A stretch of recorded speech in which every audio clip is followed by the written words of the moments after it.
This video was released early for our Patreon backers, so that they got to see what we were working on before anyone else. If you want early access to our videos, make sure you sign up for our Patreon account, donating at least $5 a month. To find out more about this, as well as all of the other perks we offer, head over to patreon.com/TLDR news. We recently put a video out which discussed last week's anti-Brexit protests, as well as the purpose of protests more generally.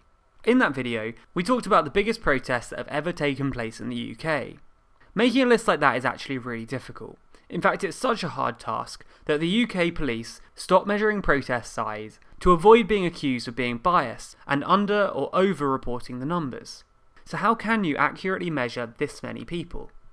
One approach is to go back to nature. A commonly used technique when measuring biodiversity is to look at one area and then multiply that out.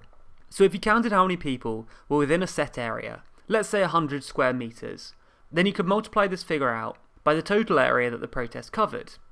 Of course, some areas are more sparse than others, but using a few samples can average this out. Technology can also help us calculate a more honest answer. Using footage from helicopters or drones, you can analyse exactly how much space protesters were covering, and as such, how many protesters were needed to fill that space. For certain events, sensors can be used to measure the number of people entering an area. However, this tends to lend itself better to events which happen in one place with limited entrances. Doing this for a huge march with hundreds of entry points would be essentially impossible. Heat mapping could prove more useful though. This technological approach can track how many devices are connecting to phone networks. If you know how many mobile connected devices the average protester has on them, then you can multiply this number out to get a more accurate representation of attendance.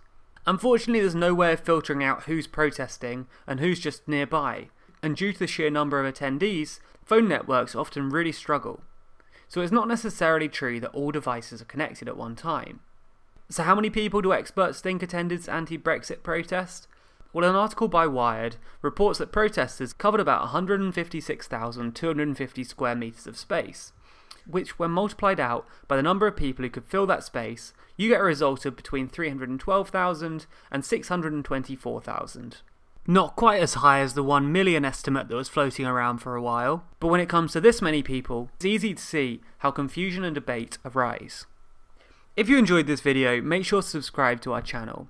Also, you can follow us across our other social media accounts so that we can tell you when we post videos and release new articles. You can find us by searching for TLDR News.